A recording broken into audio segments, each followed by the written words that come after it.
I am, and so I will be happy to take a question, and then I'll leave you to this wonderful panel. That'd be great.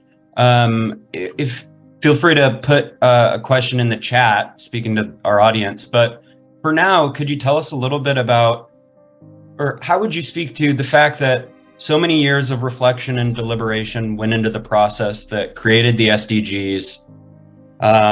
Ethics and action started as, in the beginning stages of implementing the SDGs.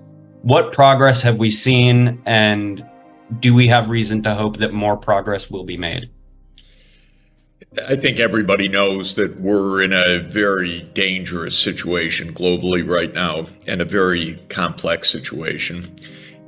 There is some good news, which is that the Sustainable Development Goals, which are complicated because there's 17 of them. They're about health, they're about education, they're about gender equality, they're about infrastructure, they're about terrestrial and marine ecosystems. It's a lot. But despite it being a lot, governments around the world have taken up this agenda. By the way, not the US government sufficiently, I would say, but most of the governments in the world. And that fact is very heartening. Governments are trying to redesign their processes of governance to take on a complicated long-term agenda of sustainable development. That's good news. A second piece of good news is that there is progress in understanding and even implementing the energy transformation that is at the core of preventing runaway climate change. So now I have to stop with the good news. Now I have to talk about realities. The realities are that we are far from achieving the goals of sustainable development or of the Paris Agreement right now. In fact, we're dismally off track. While there has been progress, it's by far not enough, not fast enough, not at enough scale, and we were completely thrown for a loop globally by COVID, starting with the pandemic in early 2020. That was a shock to the global system, really as large as anything in modern history.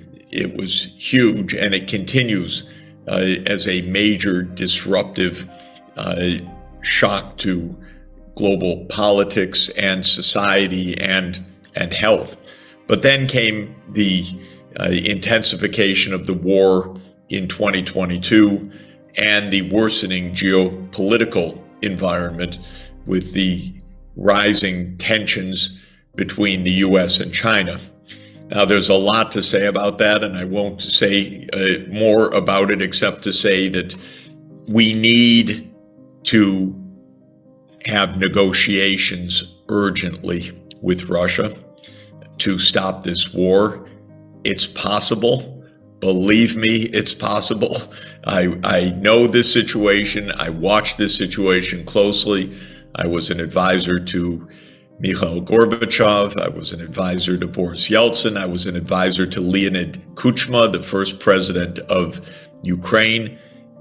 I've been advisor to US presidents. I know that we could negotiate a peace, which we must do. And this is urgent for us. And I know that in the spirit of Fratelli Tutti, we could find a peaceful approach with China as well, instead of the path to conflict that we're on right now. So I'm very concerned about the current state of affairs. Things were not great even before 2020. Since 2020, we've had a major reversal. By objective standards, we've had a reversal of progress towards the SDGs. Things have actually gotten outright worse, not just improving too slowly, but outright worse. We're going to have a mid term review of the Sustainable Development Goals at the UN in September. The goals were set for 2016 to 2030, and so 2023 is the mid-review, and this will be a summit. It'll be a head of state review of where we stand right now. We'll also have COP28 in the United Arab Emirates this year. That is the climate conference. There's a big agenda. I just met with the head of the COP28, Sultan Al Jaber, who's been a colleague at the UN Sustainable Development Solutions Network, and the UAE is working very hard for a success. So this is an important year from my point of view for diplomacy. Everybody get out your copy of Fratelli Tutti, read about diplomacy, not about escalation, missiles, fighter aircraft. Read about diplomacy. It's a word that seems to have disappeared from the lexicon of the big powers recently. We need diplomacy. We're going to have an opportunity of diplomacy to end the war, to tone down the tensions, dial down the tensions between China and the US, and to re-establish progress on the SDGs and on the Paris